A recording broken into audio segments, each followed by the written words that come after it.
You're listening to the Cash Podcast, creating affluence, success, and happiness with your financial surgeon, Adam Koós, President and Portfolio Manager at Libertas Wealth Management Group at libertaswealth.com. All right, everyone. Yesterday, I sent our clients a private video and letter with a whole lot of detail regarding what I'm doing in our portfolio models and how I'm approaching the trends in the stock market. So in today's episode, I wanted to share a much less detailed version of what I'm seeing out there, specifically discussing the battle between the bulls and the bears and the very important inflection point that we're seeing right now or reaching in the stock market, and how this next few weeks is going to give us the answers as to whether or not the market's going to suffer another major decline, or if it's going to buck all the negativity that's out there right now and head higher from here. But before we get started, as always, a few housekeeping items. If this is your first time listening or watching, then thanks for joining us. The Cash Podcast is produced weekly, and as stated in the intro, Cash stands for creating affluence, success, and happiness, and that's our mission. My hope is for you to learn a little bit more on each and every episode so that you become more successful, wealthier, happier, and more educated than you were before you started listening today. So come back often. Feel free to subscribe on iTunes and YouTube. In addition, you can also follow me on Twitter at Adam Koós and on Instagram at Financial Surgeon. Last but not least, since I will be sharing some imagery in this episode, please note that all links, charts, visuals, and other educational resources are available on our website. And I also received a recommendation after last week's episode to number these charts, and we will be doing that. So I'm going to put them in order on the website as well. But that's it for the formalities, so let's just jump right in here. First of all, I want to discuss two different outcomes for what we could see going forward here in the next few months, just from a fundamental standpoint. First of all, let's just talk about the worst possible outcome first. Worst possible outcome, I think, is we could see a second wave of the coronavirus kick up pretty heavy. Second of all, I think we could see a second wave of lockdowns, where they shut down the economy again. I actually think, please don't take this the wrong way, I'm not trying to be insensitive here with regard to deaths resulting from the coronavirus, but I think that shutting down the economy would be worse, or the most crippling thing that could happen as compared to just having a second wave of the coronavirus. I think that having a second wave, of course, that's bad for people's health. Of course, it's horrible if people are passing away. But if we compound that by shutting down the economy a second time, I really do think that would be crippling to our economy, and that would cause some serious problems, not only in the economy but the stock market. Fourth, I think another worst case scenario is there's just no vaccine. There's no cure. There's nothing that helps to kind of stop the spread or the symptoms resulting from the coronavirus and what causes death. And then fourth, as a result of those three things, if they happen, so if we have a second wave, if we shut down the economy again, and there's no vaccine, I think we probably see a second shoe drop in the market and another decline. So that's the worst outcome. Best outcome, I have to start by saying, best outcome, I still think we see a second wave of the coronavirus. I don't know if there's a way to avoid that, to be honest. However, I don't think that we should shut down the economy again, and I think other measures should be taken. And if they do that, if they were to take other measures, maybe less aggressive measures from the standpoint of hurting the economy, I think that would be a best case scenario. If we were to find a vaccine, obviously that would be a great scenario. We'd start to see an increase in consumer confidence for getting back to normal again someday. And then part of that best case scenario would also include, of course, market choppiness, volatility, kind of goes without saying. But maybe we don't see a retest, or we don't see a second wave of a market crash. So I think that's the best case outcome. Now, how could things be possibly good? You might be asking, how is this scenario, considering what's the damage that's already been done? How is it possible that we could see a best case scenario, maybe even without a vaccine, and let's just say without a lockdown, an economic shutdown? And here's the reasons. First of all, for those of you that don't know, the federal funds rate has been dropped to zero again. So the rate at which banks lend to each other in this country is nil. And what that does is, first of all, when interest rates overall get low, which they have gotten very low, that incentivizes people to buy real estate, incentivizes people to refinance their mortgages. But more importantly, when the Fed funds rate's at zero and we see yields so low, it encourages people who would otherwise be more conservative to take more risk by putting their money in riskier assets, which obviously translates into buying stocks. So if the incentive is, with rates being so low that people can't get growth out of their checking, savings accounts, bonds, money market accounts, then again, the incentive is to push some of that money into the stock market, which obviously pushes prices up, because that's all the stock market is. It's supply and demand. So if there's more buying enthusiasm in the market than there is selling pressure, then prices must rise. If there's more selling enthusiasm or selling pressure than there is buying power, then prices must fall. It's just that simple. So that's the first thing. Second thing that could make this a good scenario happen is it's an election year. Trump wants to get reelected, and for those of you that don't know, the President of the United States elects who the chairman of the Fed is. And Jerome Powell is the chairman of the Fed, and he's opened the stimulus floodgates this year and is just pumping money into the economy. In fact, the Federal Reserve is already buying corporate bonds, ETFs, and at least so far he's proven that he's willing to prop up a weak market, seemingly at all cost and with no regard to the long-term consequences. But that doesn't matter to us. All that matters is, what's the intermediate and short-term look like? What's the rest of this year look like? And as long as we see continued support from the Federal Reserve, I think that's a good thing and evidence that perhaps this market could continue higher in spite of all the negativity. Next thing is, there's a lot of new, small, speculative retail investors, and what I mean by that is people coming into the market from places like, people that used to be gambling online for sports. There's no sports to gamble on. There's been some rumors about that, and some evidence that suggests it's true. There's been a lot of people who've taken the time that they've had at home being unemployed and invested in the stock market instead, in places like Robinhood, Schwab, E-Trade, and so these small speculative investors. There's also several speculators that are shorting the market. Now, for the purpose of this podcast, I don't want to go into the details of what that means to short the market, other than to say that when someone shorts the market, they're betting on it going down, and when they do that, that drives prices down lower. If prices go up, however, if it works against them and the opposite happens, so if they're betting it goes down and they profit on the downside, but instead the market goes up and breaks through the ceiling, what happens is it squeezes them out of those short positions and causes them to buy back shares to cover. And I apologize to make this so complicated, but I don't want to go any further than that. But when they have to cover those short positions, that's the same as buying stocks. So if you have a rising market and then you have shorts in the market, or people shorting the market having to cover those short positions, that can add more octane to boost the market even higher.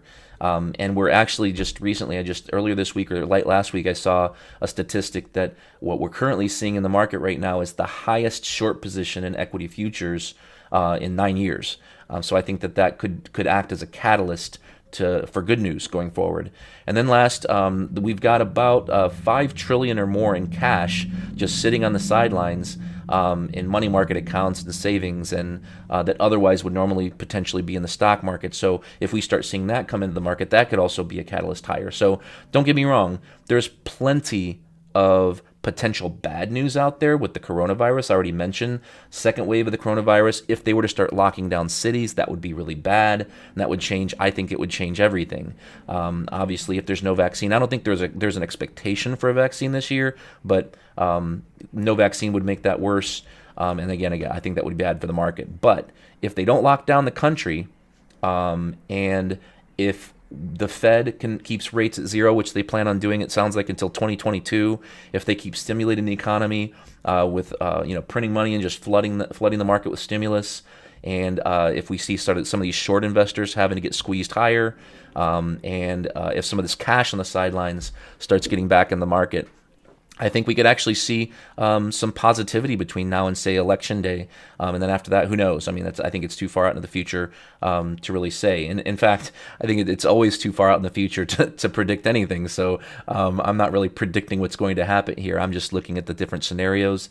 And then, of course, we're trying to put a plan together to determine how we're going to invest our money to take advantage of that scenario should things get better. And, of course, protect our money if things go south. So without further ado, let's kind of get off the fundamentals here and let's jump into a few images. And like I said, this will be on our website. So if you want to head over there later on, you can feel free to look at these charts, which are numbered. And the first one you're looking at right here is a chart of the S&P 500. And the two things I'm really looking at that I'm really focused on right now are this line right here. This red line is the 200-day moving average, or we can just call it the 200-day trend line just to make it simple. And all that is the average trend of the market over the last 200 trading days. There's 5 trading days in a week. 200 trading days is just smoothing the daily movement of the stock market out here. Every one of these white and black candlesticks is 1 day. This gray line is the intermediate term trend for me. This is the 50-day moving average, or we'll call it the 50-day trend line. And what I want to point out here just briefly is that we have this, this point of inflection where the 50-day trend is moving up and kind of coming close and up into the bottom of the market here. The 200-day trend line is kind of flat, kind of nowhere, indicating that over the last 200 days, the market really hasn't done anything. And you could actually go back. It looks pretty much the same if you go back further. But as this market kind of pulls back, just like it did right here during this kind of time in late April, early May, and just like it did kind of briefly, or sharply, I should say, at the end of March before starting to head higher and show evidence that things were getting better, that's what we're seeing right now. So if I just kind of highlight this, we've got this pullback, bounce, pullback again.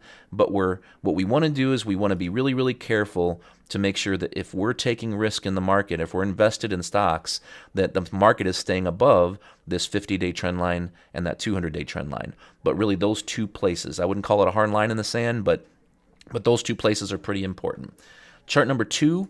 All I'm doing here is I'm just taking the same chart and I'm adding a momentum indicator to it. So the momentum indicator I want to point out here is called the MACD, which just stands for Moving Average Convergence Divergence. I'm going to highlight a couple areas here. So here we have this decline that took place back in early in the year, and then a positive breakout. Now here again we have this breakdown again, and then the market heads lower. Then if we fast forward to today, we had this small breakdown right there, and then it crossed right back up and headed higher again. Now this time we have another cross lower right there, which took place last week, 2 weeks ago. It looks like 2 weeks.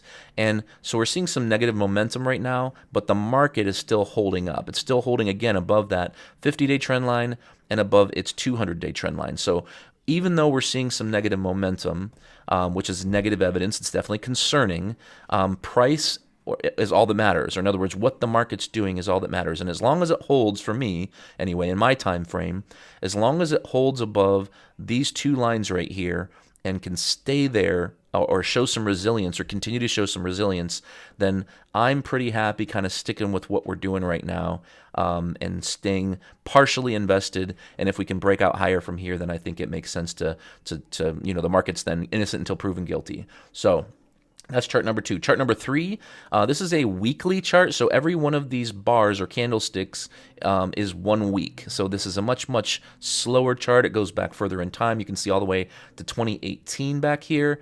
And so these lines here, these horizontal lines represent the February highs from back in 2018, or sorry, January highs. Then we have the highs from September 21st, 2018. And then we have the highs from July of 2019, so last year. And those lines in the sand are just kind of, again, more convergence, or a place where these trend lines are kind of coming together. The red and the blue line that you see on this chart is the 13-week in blue, so the 13-week trend. and then the 34-week trend. And you can see here how the blue line crossed above the red line, which is again offering more positive evidence that things are getting better. Now, again, in no way does any one of these indicators, or does any one indicator, or any chart, or any sign tell us that if this happens, then the market's healthy and we need to go throwing all of our money into stocks. That's not how this works. And at least for me, I'm taking a weight of the evidence approach, looking at several different indicators. And what I'm showing here are just price and trend indicators, and that's it. We're not going to get into market internals or vital signs today. We're going to try and keep this simple. And I apologize if this already is too complicated, but I'm doing my best. So, but what we're seeing right here, again, is that the trend is churning around, the long-term trend. The question right now is, can it hold? And if I go backwards in time here, there's been times choppiness over time, but right here, from 2007 to 2009 was a time when things weren't so good, right? The mortgage crisis, the Great Recession as they call it now. So we had a negative crossover here, and this was one of the many signs that the market was telling us back then, back in 2008, that, hey, things are not safe, the market's not healthy, trends are down, they're not up, so we need to be really, really careful. So if I scan back forward to today, again, what we're seeing is obviously a really, really, the fastest market decline in U.S. history, followed by the fastest bounce in U.S. history. So the question right now is, where does the market go from here? And kind of like we were talking a second ago about this 200-day trend and that 50-day trend line, similarly here, the 13-week trend, which is much longer, 34-week trend, these two are converging along with all these lines in the sand from history. Lots of people who invested in the last few years, who still own investments, let's just say, are kind of back to even after 2 years, let's just say, and they're going, man, maybe it makes sense to sell here and just walk away so I don't lose any more money. And so those are our sellers. Those are the people that we have to basically vet out those sellers and get them out of the way so the market can head higher. And then there's buyers that are saying, you know what, I feel pretty good about this market and I think things are going to head higher, so I'm going to buy here. Now, the question is, who wins? And that's when I say the battle between the bulls and the bears, that's what I mean. Do the bulls win and the market goes up from here? Or do the bears win and does the market go down from here? And that's what we have to wait and see. So another long-term chart here that is adding positive evidence with a negative warning sign, I'll call it, is this chart here, which is the 10-month moving average. This is chart number 4, by the way. So the 10-month moving average, every one of these candlesticks are now 1 month. So this is even a slower chart. And you can see every time the market crossed below and closed below the 10-month trend, which is the red line here, that's bad. We don't want to be taking as much risk, if any risk, depending on who you are, your time frame, and your risk tolerance as an investor, when the market is below those levels, because the risk levels are very high, that we could see something like this, where 2007, 8, and 9, or if I back up even further, 2000, 2001, 2002 crash. So let me head back to the present day. And what I'm seeing here is that the market, obviously, as a result of this record-breaking decline, closed below its 10-month moving average, and then the record-breaking bounce has it right back above that 10-month moving average again, or the 10-month trend. And what we're seeing right now is this, it's just barely sitting above that trend, or that trend line, and we need that to close positively. In other words, we need the market at the end of June to stay above that line for the ultra long term to be positive. The negative clue or negative warning sign that I'm seeing is this negative divergence in momentum. And not to get into too much detail here, but with the market going up technically over the last, we'll call it 2 years, we've seen 1, 2, 3 higher highs, but here we've seen 1, 2, 3, 2 lower highs, and potentially another lower high if this can't hold above that 10-month trend line. So if the market can't hold above its 10-month trend line, that's bad, and we would want to be very careful about how we're investing our money and, of course, protecting our money in the process. Chart number 5 is all this is a relative strength comparison, ranking the different investments out there in the market, and we're not just going to stop with stocks. Here we're talking about bonds, stocks, international stocks, money market accounts, small cap stocks, and commodities.